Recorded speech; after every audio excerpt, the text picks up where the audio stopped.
introduction and for this very generous invitation, and for providing some sunshine and blue sky today.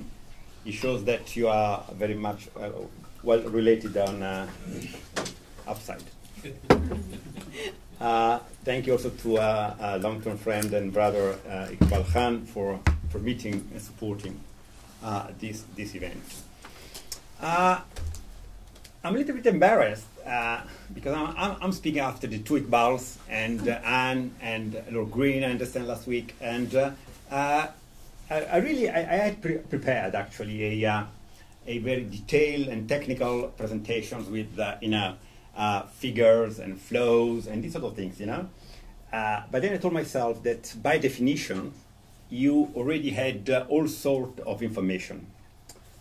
You know how strong Islamic finance is, how good it is, the bright futures, and so on and so forth. So I told myself that perhaps I can share with you my own experience. I've been in Islamic finance for the last 25 years now. And perhaps I can tell you, and I can share with you some thought, and present you some issues, some features of Islamic finance, though seen through my own eyes, through my own experience. So bear with me because it's personal, but it's true. This is what I've done for the last few years. Inshallah, I will walk you through a small introduction.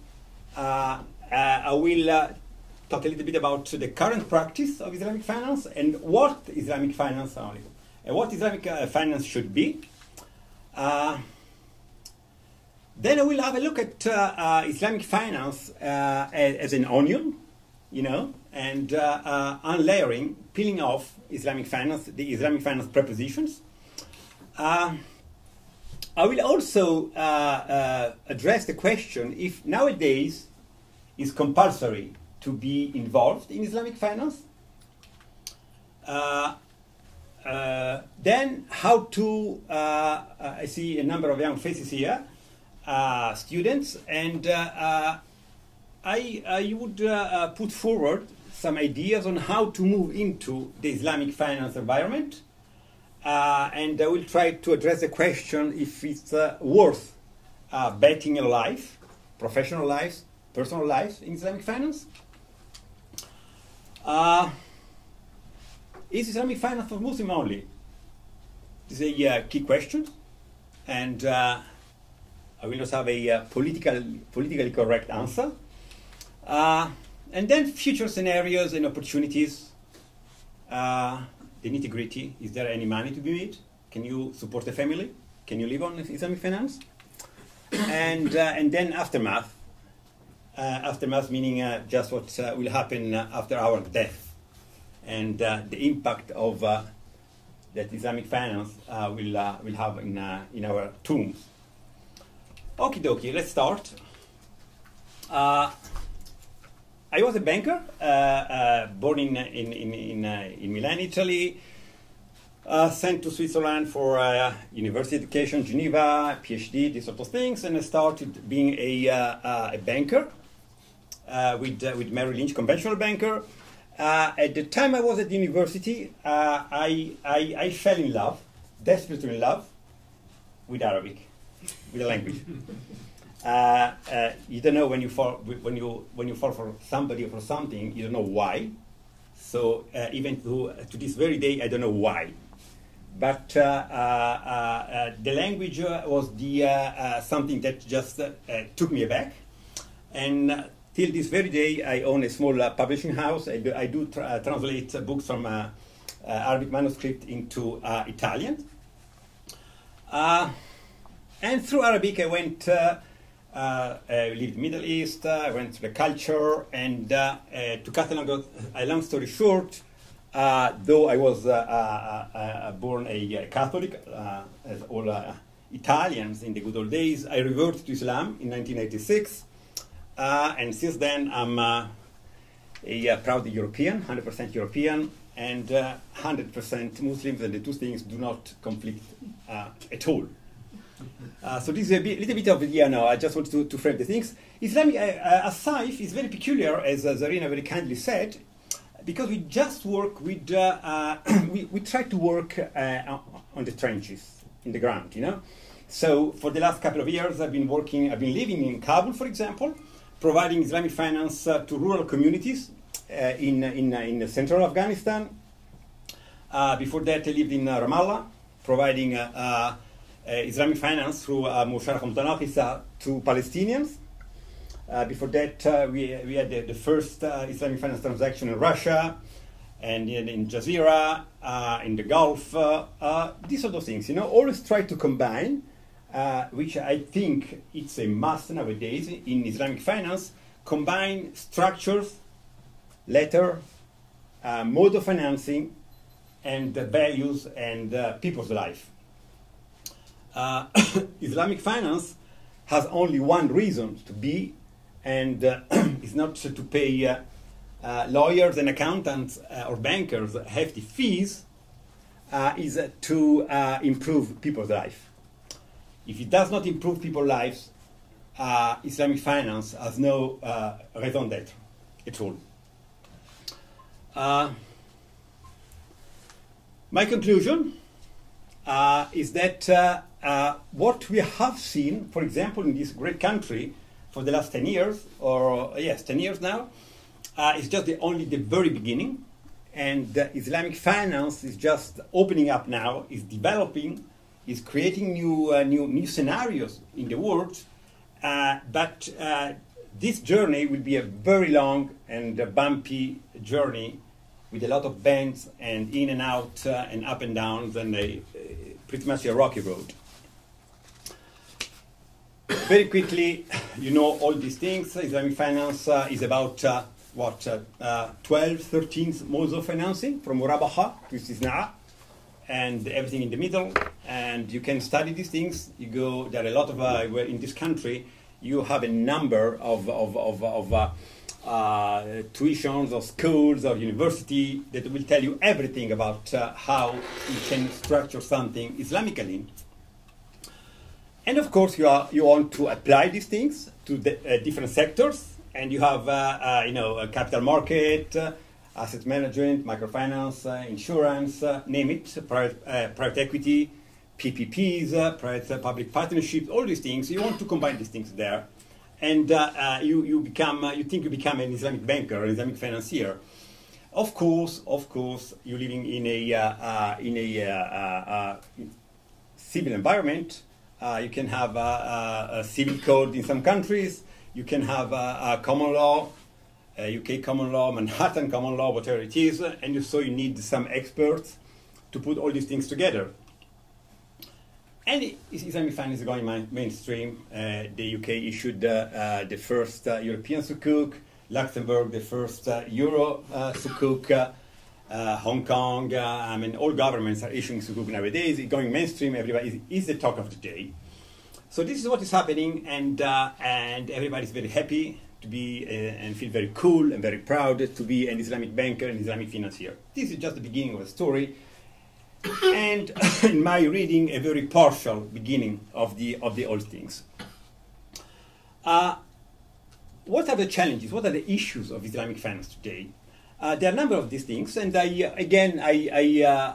share those issues and challenges with you through my own eyes.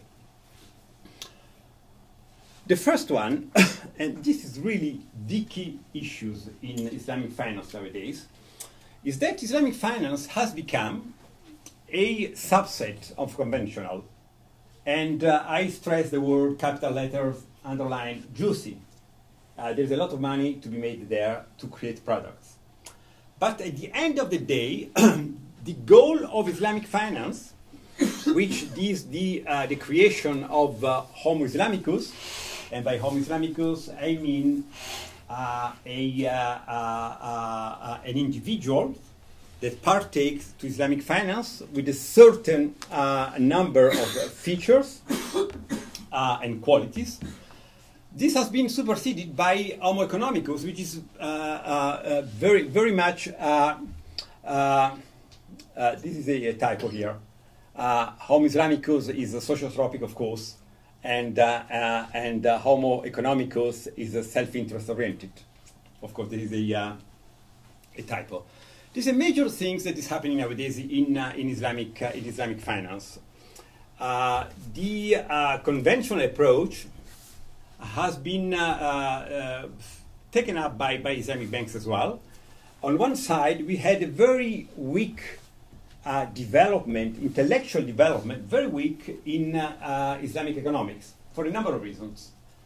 At the same time, I would say in parallel, Islamic finance boomed because of cash-rich countries in the Gulf.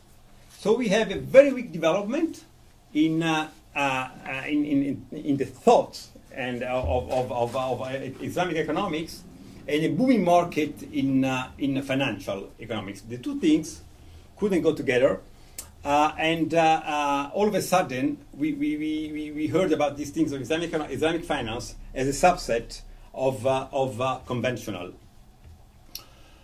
A second major issue is this one: the widespread use of commodity murabaha, not for trading, not for tijara, not for trading, but for investing money through banks. This is a very gray area, and is not very much talked about, and they are not really numbers. But the thing is that a lot of funds that are earmarked as Islamic, and that are invested with banks as Islamic funds, through murabaha financing, through murabaha masrafi, banking murabaha, they are siphoned out to conventional, and the recipient banks, the conventional, are investing this money in conventional, in ribawi instrument, in interest rate based instrument. In a way, we see that people that think they invest in Islamic way, they found at the end of the chain their assets invested in conventional. This is a second very major things, very major issue. A third issue: what is Islamic finance? Is Islamic finance making any real difference to the individuals, to the end consumer? There as well, there is factual evidence that is not really making the difference for for the men on the street, for normal people. There are a lot of examples. I just want to share with you three of them. If you go to Germany, which has the most developed insurance market in the world, biggest players, you will notice that more than 50% of the players in Germany, I would say more, perhaps 65%, are mutual, cooperatives insurance. Very effective, very old, and these structures is absolutely, they're conventional, but this structure is absolutely Sharia compliant. Absolutely, they don't have anything to do with Islam, but they are Sharia compliant. The only difference is that they invest their premia in interest rate bearing instrument. Now the question is, the day will come that those guys will not invest in ribawi instrument, in interest rate based instrument, but for example in sukuk funds, these sort of things. The question is, that at that moment, what will be the difference between those conventional cooperative or mutual insurer and Sharia compliant? Would be there any difference? I don't know. The second thing is this one here. Murabaha tijari is absolutely not masrafi for between banks, but for financing trade is absolutely Sharia compliant. Whatever they can tell you, it's absolutely Sharia compliant. But, and this has happened to me times and again in Afghanistan, at the end of the story, the cost of money, the cost of the financing for the end user will be the same than a conventional. So how can I explain to the end user, to the villagers living in Bamiyan provinces that is Sharia compliant. They will tell you, okay, very good, but this is the cost of my financing is exactly the same that with conventional banks, if any, in Afghanistan. But this is widely spread. A third example. Do we have in Islam the idea of financing consumption? To my knowledge, not at all. Quran, as times and again in different ayat, has used these two terms, tabdhir, which is financing for haram things, which is absolutely unacceptable, and of course no Muslim will finance haram things. But Quran puts on the same foot tabdhir, with israf. And israf is what? Israf is financing halal if this halal is too much. Overconsumption, over something, put whatever you want after over. Quran and Hadith of the Prophet ﷺ are very clear on these things, putting tabdhir and israf absolutely on the same level. So my question is, are those banks in some countries over-financing consumption in an Islamic terms, really doing Islamic financing? Can we finance in a halal way a Bentley? Question. This another very important issue we do have in Islamic finance.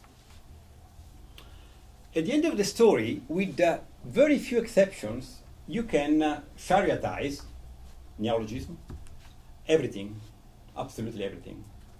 There are few things you don't want to touch, you cannot touch, you know? We know them, you know, gamble, pork, prostitution, drugs, these sort of things. All other things you can Shariatize, everything. You can make a Sharia compliant structures for everything. My questions, is there a way to develop a city, center, a country, a society in an Islamic way? When I go downtown, any big cities in the Gulf, or I go downtown London, beautiful, or Manhattan, do I see any difference?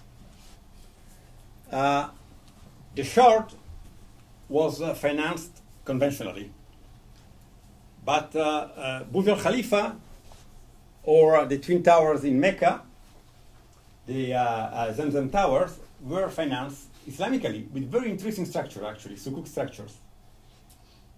And so what? At the end of the story, I see the same buildings, the same vertical structures. Why vertical? Because you want to make a lot of money on a very small plot of land. We know how it works, real estate. So, again, we are using Sharia compliant structures to do something that is fulfilling the goal of Sharia, of Homo Islamicus. These are other questions.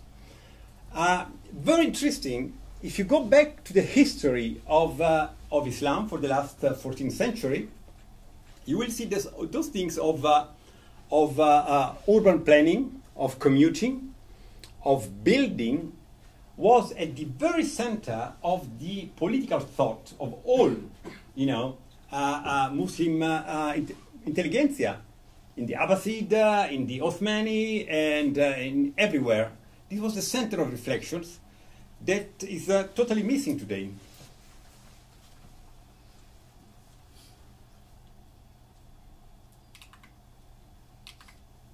Excuse me. Okay. So, we have seen that we have beautiful structures, beautiful things, very happy. We do have perhaps $2,000 billion nowadays, wow. But all this money is perhaps used in a challengeable let's put it that way, we have a strong contradiction. This is the reality of things. People can tell you everything they want, but this is a contradiction of Islamic finance today. So let's start our peeling off exercise. Why are we in Islamic finance? Well, we want to feed the family, put some bread on the table in a halal way. And we want to feel good. We want to feel that we are doing the right thing and sleep well at night, which is absolutely legitimate. We do it. I do it. Every Muslim is trying to provide risk, the bread and butter for a daily bread and butter for the family in a halal way. This is, I would say, the outer layer of our Islamic finance. Then, of course, by peeling off, we have a little bit, a second layer, which is the interaction with the eco-halal environment. And this is where big businesses, big money is here. It's not Islamic finance. We have booming sectors of food, fashion, travel, cosmetics. Food in the world, food and beverages is worth perhaps 1,100 billion, perhaps, of which 20% is halal. So 200 billion, big money, and is increasing very rapidly. Same percentages, different numbers, but same percentages in fashion and travel and cosmetics and these sort of things. So we want to interact with these things. Alhamdulillah. Let's proceed with our peeling off exercise. So we want to make good money, halal way. We want to interact with the environment. And of course, we want to implement Maqasid al-Sharia. Maqasid al-Sharia are the goal of Sharia, and I summarize them as Ghazali did, which are protection of deen, religion, life, intellect, offspring, and wealth, which are absolutely correct. And usually we work on well recognized by the Ummah, by the community, axioms, which are Tawheed, the vertical linkage between the human and God and Allah, the Adl wal Ihsan, which is the horizontal level, spreading justice, want to have a balanced society, Ikhtiyar, which is of course free will, Fard, obligation for each and every Muslim to behave in a certain way for Maqasid al-Sharia, Rububiyah, which is the merciful Lord looking upon humans and providing help, Tazkiyah, which is of course Zakat, Sadaqah, Awqaf in a way, that's providing for the less fortunate, and Khilafah, which is our vice regent or vicegerent role in life. So we want to implement these things. But all those things are not enough. The real lub, the real center of Islamic finance, of the implementations of Islamic modes of financing, is nothing else that this one here, is takhalluq al-akhlaq of Muhammad sallallahu alaihi wasallam. This is the implementation of Islamic finance will allow, or Islamic modes of financing will allow us to bring to light, to the surface, the character of the Prophet, which at the end of the story, it's all about Islam. And there are a number of hadiths that are telling us that this is the real way that you want to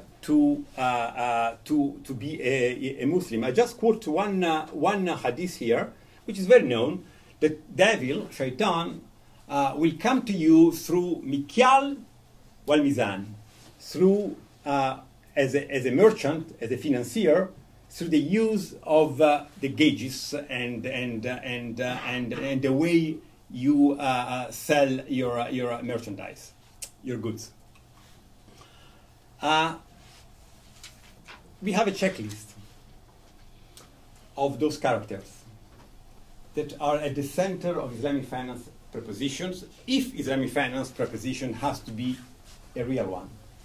Those characters are Sakha, I put the English translation, Ulfa, Nasiha, Shafaqa, Jud, Karam, Safh, Auf, Ihsan, Tawadu, Mudara, Isar, Tajawuz, Bishr, Sukhula, Takalluf, Kina'a, Mujadala, Tawaddud, and Shukr.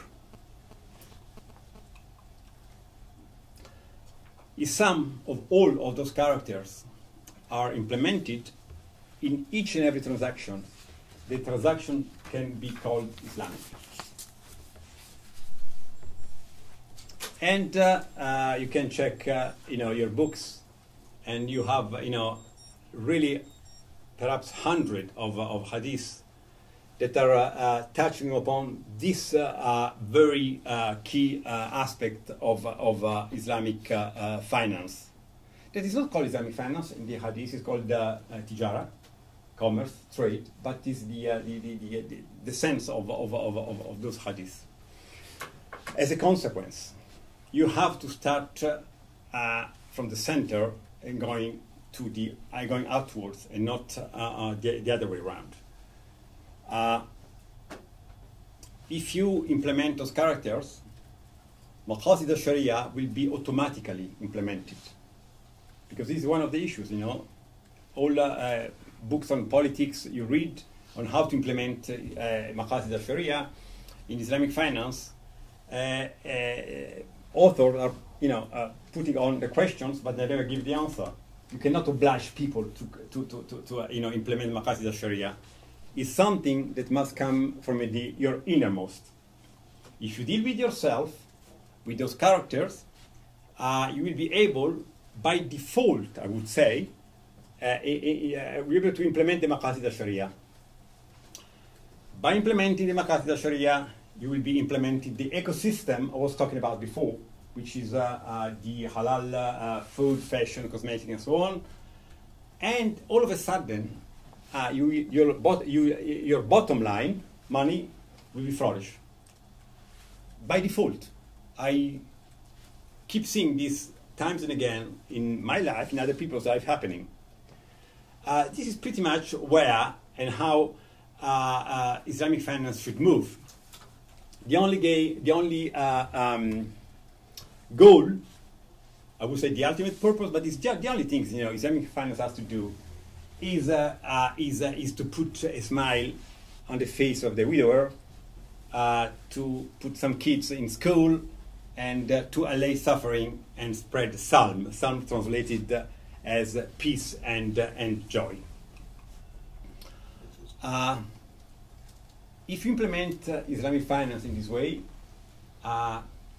you will see that Islamic finance has a tremendous healing power for yourself, for societies, for your bottom line, for your family life, for everything. Islamic finance is not a dry prepositions, numbers, very powerful, cozy way to spend your life. So, this is Islamic finance, the issues, where we stand, and what we should do. Now, let's see, all this said, it is compulsory for Muslims to be involved nowadays in Islamic finance. First of all, one needs to understand why is doing what. Why are you doing Islamic finance? Islamic finance is very much linked to principles. Those principles that are moral principles are in turn linked to spiritual reasons. And I want to read out an example about riba. Riba is the interest rate, as you know. We know that this is quite interesting example. It tells your story. We know that Quran 275 stated, "Ahallallahu al-bay wa harram al-riba."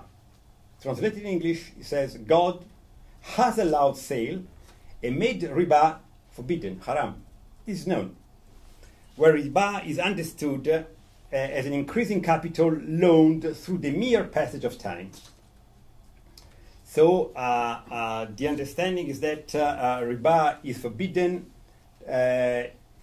because of the need to preserve people's right, saving them from harm and ensuring their welfare.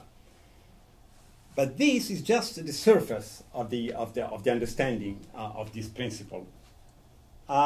If you go and look a little bit at the Arabic language, you will see that the first meaning of riba, of haram, is not the prohibition. The first meaning of the first meaning of halal is not permitted.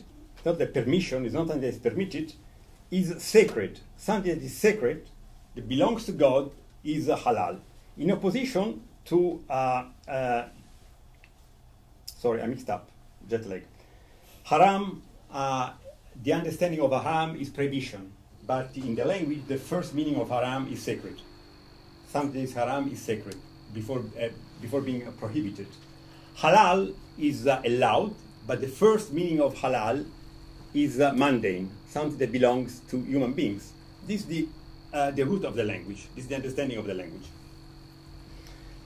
So the quote of the Quran, "Allahu ahallallahu al-bay wa harram al-riba," should be more properly translated as God has made sales profane and riba sacred. So if you go and study language, riba is not forbidden any longer, is sacred. Riba is sacred. What does it mean? And all Islamic finance is based on this sort of epistemology. It means that in a Quranic perspective, only Allah, God, is allowed to deal with loans with a fixed period of time. Quran 9:111 says, "Ila ajali musamma." God has loaned souls to human beings, ila ajali musamma, for a short period of time. In other words, Allah made with humanity a commercial contract, a business deal. Human souls are loaned from God for this ajali musamma, for a fixed period of time. And God will buy them back from the believers, which in turn they will sell their soul back to God in return for heaven. People take their soul that don't belong to them as loan, dying from Allah for a period of time, and Allah will pay back riba to them by allowing them to enter paradise. This is a true interpretation of from Arabic point of view, of the prohibition of riba. As a consequence, the commercial contracts permitted by Sharia between people must mirror the contract God has made with humanity. Riba being sacred, only God is allowed to indulge in it, whereas sales being profane are open to everybody. These sort of things, all Islamic finance terms are based on this analysis of linguistic analysis, are the first things you want to do if you want to get into Islamic finance. It's the first things you want to study if you want to get into Islamic finance. Is this a scholarly debate? It's just philosophical, metaphysical, overtly religious? Not at all. Because if you understand what this profound spiritual meaning of riba is, you will start thinking about a major issue besetting the conventional financial system nowadays, which is the fractional reserve system, is how money is created by commercial banks. Money are creating commercial banks in a very peculiar way, out of nothing actually, in very clear contradictions with this prohibition of riba, which is based on spiritual reasons. So it's a very practical, analysis that starts, if you want, from a spiritual point of view and goes back to very practical terms. It is compulsory to be involved in Islamic finance. Dawah is an obligation. Dawah is an obligation. There is no way out of these things. And Tijara, Islamic finance, is the best way to bear witness of this obligation, again through the character of the Prophet that we have seen beforehand. Another reason, nasiha, the good counsel, the good advice to everybody, to each and every culture, to each and every creatures, not Muslims, is an obligation. The West, and when I say the West, I don't mean the geographical West, but West, the mental, the psychological West, is very much thirsty. There's not really a crisis, economic crisis, but there is an increase in social divide.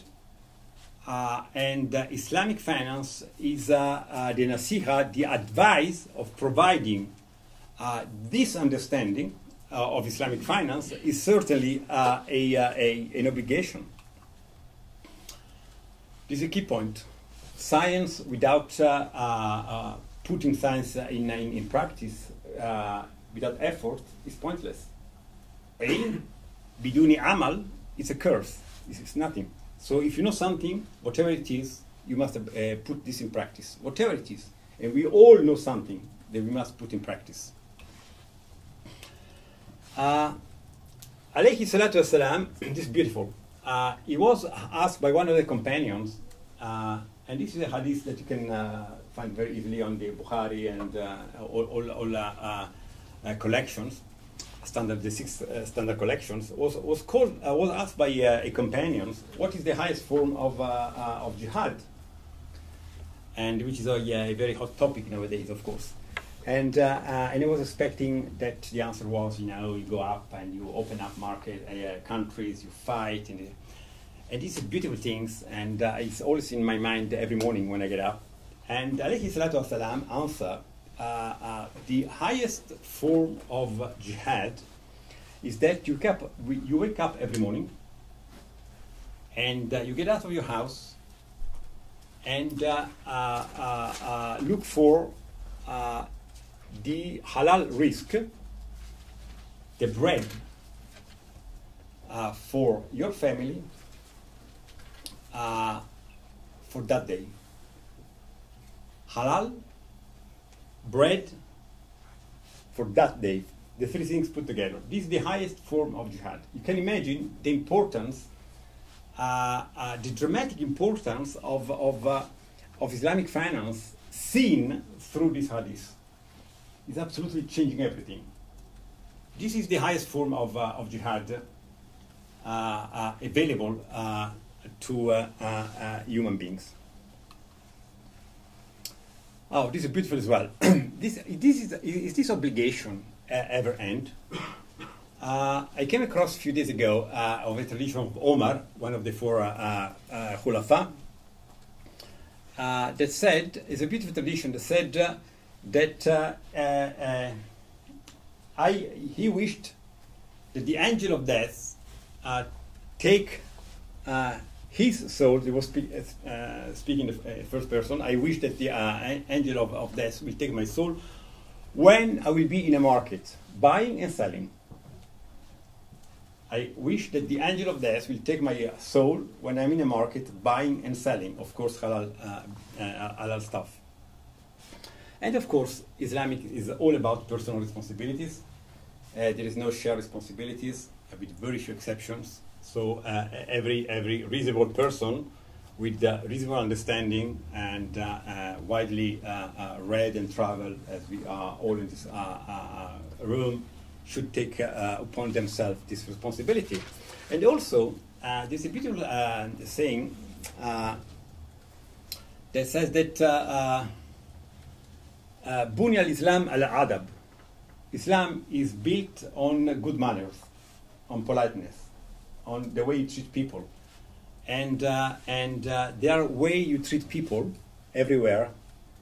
From the day you go, in the morning you buy your breakfast, or to the very end of the day when you go to Sainsbury to buy your stuff for the family. The economic relation is the way you can do those things. And those things can be done according to this approach of the economy. So yes, Islamic finance is nowadays the implementation and the use of Islamic finance tools. It's absolutely compulsory. So we have seen what the state of Islamic finance is, what it should be, how we can proceed, and that is compulsory. But how to do it? How can we implement Islamic finance in everyday life? I keep hearing that we need the regulators to step in, taxation changes, rule and regulations, and we do this and we need that, and it's not our fault. We would like to do it, but we never do it because the system does not allow us to do it. And everybody having a degree in Islamic finance, whatever, he looks for a job in banks, in any intermediaries, legal practices, name it. But Islam is pretty much a center, Islamic economic thought, and Islam itself is pretty much centered on entrepreneurship. You should take responsibility on yourself and stop putting blame on the structures, on the government, or it's always the blame of somebody else. Never your blame. If you don't do things, it's something else. The system is not allowing you. This beautiful hadith of the Prophet. I'm always go back to hadith because, as you know, we have two sources in Islam. One is the Quran, which of course is the word of God for Muslims. It's the word of God in the substance and the form. But it needs tafsir and ta'wil, you need to speak Arabic, and it's difficult to understand it, and this and that. Hadith is a blessing, because hadith can be translated. Quran cannot be translated. Hadith can be translated in many languages. And they are, for Muslims again, the word of God in human terms, which is very easy.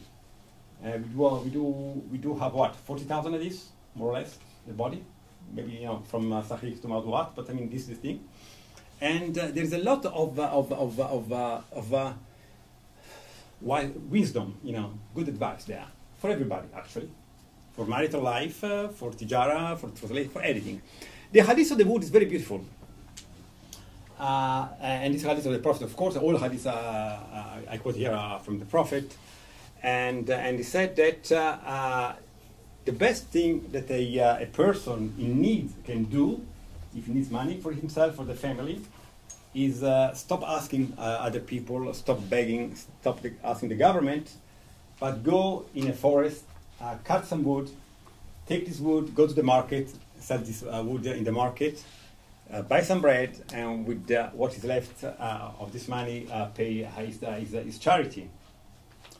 It's a very strong hadith, and it tells their story about how Islamic finance should be implemented. Do it.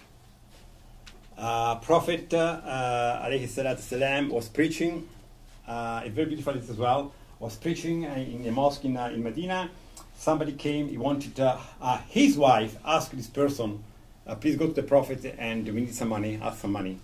And when he stepped in the mosque, the Prophet was preaching and saying, anybody that asks me things, I give it to him. But if he needs things and he doesn't ask me, but he goes out and look for his substance, bread by himself or herself, this will be the right things to do. Again, entrepreneurship, do it yourself. Beautiful saying, the shortest way to paradise, one sentence, never ask anything to anybody. This is the shortest way to paradise. It's an incredible blessing and wisdom in this sentence, if you think about that. And this is the way, again, the way Islamic finance should be implemented. اليد العليا أحسن من اليد السفلى. The hand that is up is better than the hand that is down. Don't ask anybody. Never put your hand out and go and do something. And يغني استغنى عن الناس. Don't ask anything to people. Live as people were not there, and start being an entrepreneur yourself. استغنى. At the end of the story, Islamic finance, it's a bottom-up approach. Don't go for, you don't want to change the world, you don't want to go from the, asking for the regulator or for the central bank to change the whole structure of the things. Start very humbly from the bottom up. Once again, this was the approach of the Prophet. How to do it?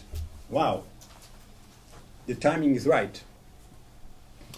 I was at the World Islamic Economic Forum speaking in Dubai a few weeks ago, speaking at the capital market session, and I was very much surprised to see that there were a number of CEO of major Islamic banks very much in favor of crowdfunding, which I renamed Ummah funding. Crowdfunding, you know what is it? It started to become very popular. Last year, in the EU, we had something like 150,000 projects that were funded by crowdfunding, which is not Sharia compliant, but is a way that you disintermediate banks. And this is what you want to do, with due respect for bankers. Cut the banks out. Cut the banks out. We don't need banks any longer. This is in conventional, and this is in Islamic as well. Crowdfunding is being regulated now in all European jurisdictions. Italy is very much advanced. Finland is advanced. UK is starting doing a lot of regulation. The US, and this is the way you want to start it. Ummah funding, crowdfunding. You do it in your street, in your neighborhood, in your area where you're living. And it's very much Sharia compliant because he lends itself very easily to debt instruments like murabaha or to equity participatory instruments like musharaka and for example mudaraba. And it's a great way to dash forward in Islamic finance. It's something, these intermediations and crowdfunding that is happening now, and we all should take advantage of these possibilities. This is a story. Issuing a sukuk is a big deal. You need, 3,000 billion, these things, you did that, blah, blah, blah, blah, blah, blah. Anas Patel is running an advisory firm in Paris. Some of you, you know him. He was in Turin a few days ago. Issued, and of course, France is a civil code area, a lot of more problems than common law, of course. Issued an instrument, a sukuk, worth, it's a beautiful story, 650,000 euros. Half a million, nothing, peanuts, £500,000, in a suburb of Paris. It was funded by the local community people, not at all Muslims. Some Muslims, some not Muslims, that wanted to invest in something that they could see there, physical, real. And this was just a halal restaurant, nothing, something very, very, very peculiar, just a restaurant. But it happened, and it's, nowadays, in all European jurisdictions, there are a number of Islamic modes of financing, like ijara, like musharaka, like murabaha, that can be implemented at your will. You can do it, without asking the regulators to overhaul or to change the whole system. So crowdfunding is this story of sukuk. I found it very, very, very interesting. Of course, if you start doing your own business, and I advise you, everybody, to stop looking for jobs at banks or major institutions and start their own business tonight. you need a business plan, and I will be happy to provide advice free of charges on how to start a business plan. So, I mean, it's possible. It's not rocket science, to be honest. Islamic finance is never rocket science. It's pretty easy, you know. It's just you want to interact with people, talking to people, studying the structures, and do it, you know. It is worth being involved in Islamic finance. I mean, is there money for these things, or is just you know a nice talking, evening talking? What is the ecosystem? What is the pond you will be swimming through if you start Islamic finance? You have the Muslim community of about 22, 23, 24, 25 million people in the EU. If you take the whole Europe, maybe 40 million people. Some are very interesting, some are not, but they're there. At least you can talk to them, you know. It's not the case that Arayan Group bought IBB a few months ago because they want to expand all across Europe. They want to cross the channel and go to Europe. IBB is, of course, the Islamic Bank of Britain. Wow. The beauty of being in Europe, there are many beautiful things to be in Europe. One of the very nice, interesting things is these things, social responsibility. Social responsibility has assets of about 3.7 trillion, 3,700 billion US dollars. And social responsibility, it's a pond, a lake that by default it's ready for the Islamic finance proposition. They want us. There is a place where you can start selling your products, your things. Impact investing. If you do Islamic finance properly, according to this Takhaluk al-Akhlaq, bottom-up approach, local community, talking to people, this is one of the definitions of impact investing. And impact investing has nothing to do with Sharia. Impact investing is a subset of not really conventional, but is a conventional finance, and it's worth $1 trillion in assets. Those are the lucky guys in Europe. In the EU, we have those people, 3.4 million people, which invest in assets of 11 trillion. Those are the known figures, you know. The Merrill Lynch, Wyman report, these sorts of things. Those people need and want to have Islamic finance, wanted to have equity investment. This is an enormous pond. If you add up all this number, the 22 million Muslims, the trillion here, a trillion there, it makes a lot of trillion. And a trillion is a billion, is $1,000 billion. All this ecosystem allows you to really implement and start implementing participatory or equity-based instrument. It is worth being involved in Islamic finance.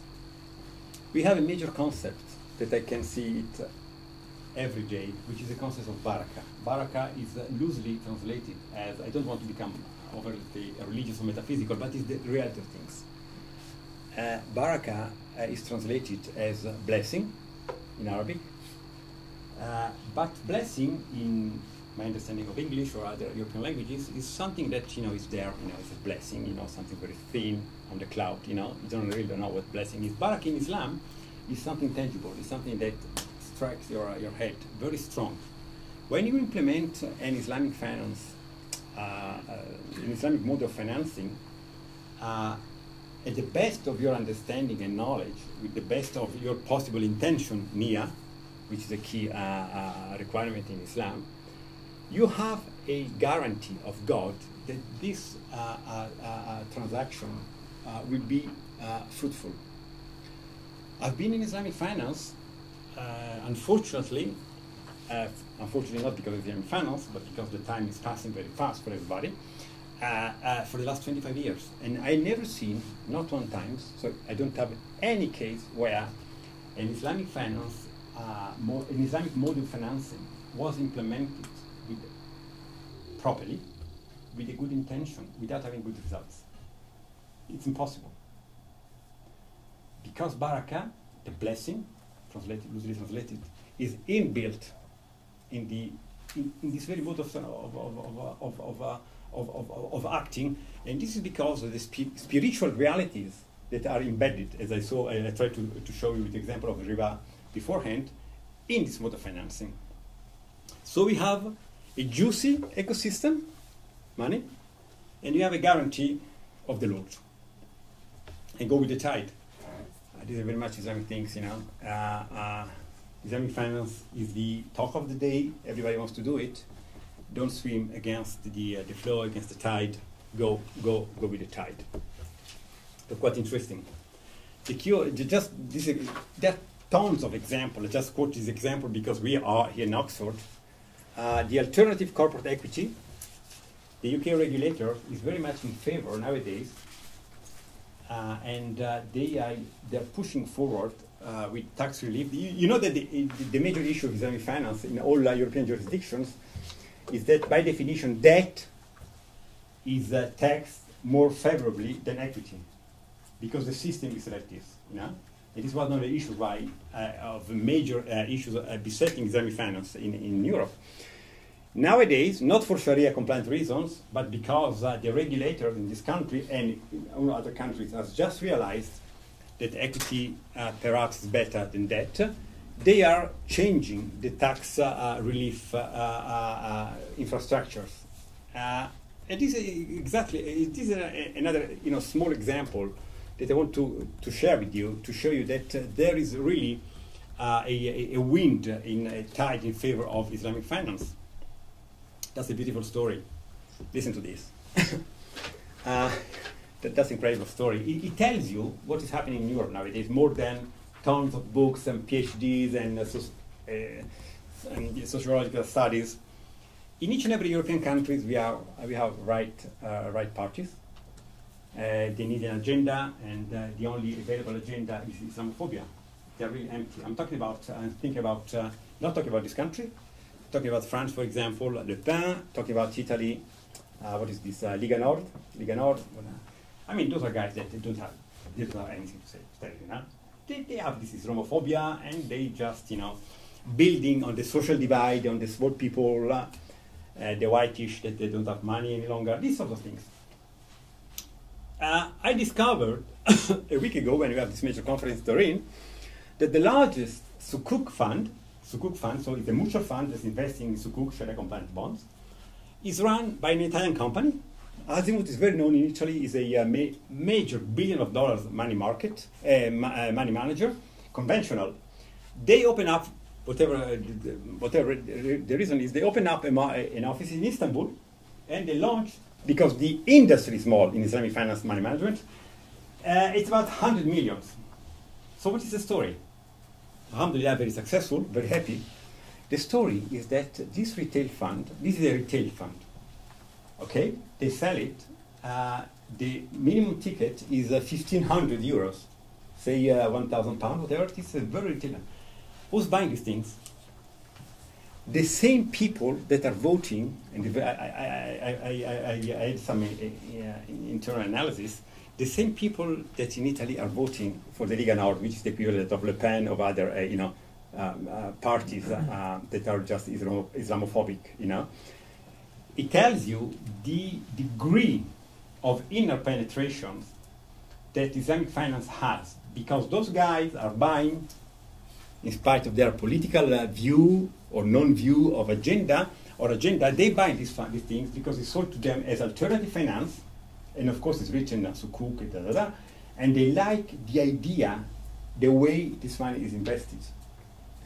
This, I think, is a good example to show you that how Islamic finance, the modes of financing, are going through the most unexpected ways and open the most unexpected doors. La Riba, in Texas, La Riba is in an Islamic bank, has been there. The CEO is a great guy in Texas for many years. A very successful Islamic, very successful.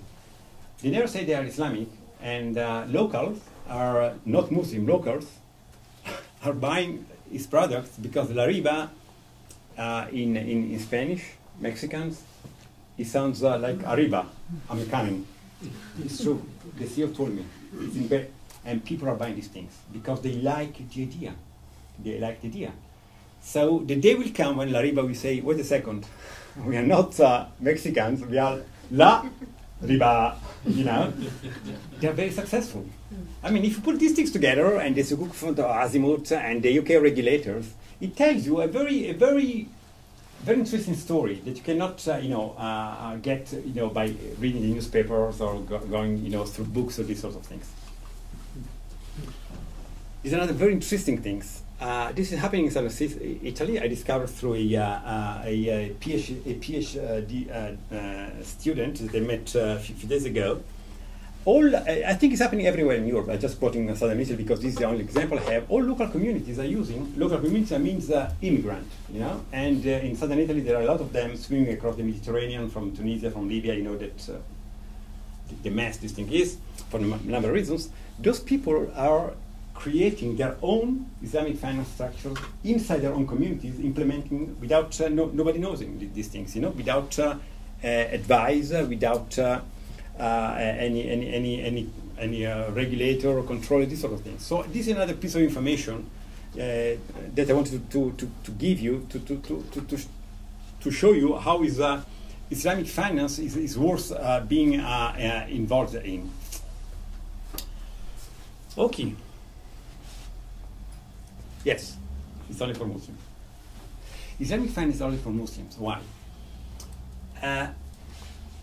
Because he has to do with moral values, and he has to do with spiritual values. He has to do with something that you can share or not share. Absolutely, no compulsion in religion, like Rahabuddin. But if you go into Islamic finance because there is a cut, because there is some money to be made, without sharing the values, I say from a spiritual point of view that barakah will not be there. And so the transaction will not be successful, but also at the same time you are just polluting the environment. And this is actually the risk we'll see in the next slide that is encountering Islamic finance nowadays. The use of Islamic finance as a tool, as a subset, as you have seen at the very first slide of conventional finance, with one important caveat, which is that there are a lot of people that I meet all the day that are very interesting in those values. I was showing before that impact investing, for example, local communities. So those people, though they are not sharing the spiritual understanding of moral value of Islamic finance, can be seen as potential clients and customers and people who want to talk to them and share Islamic finance with them.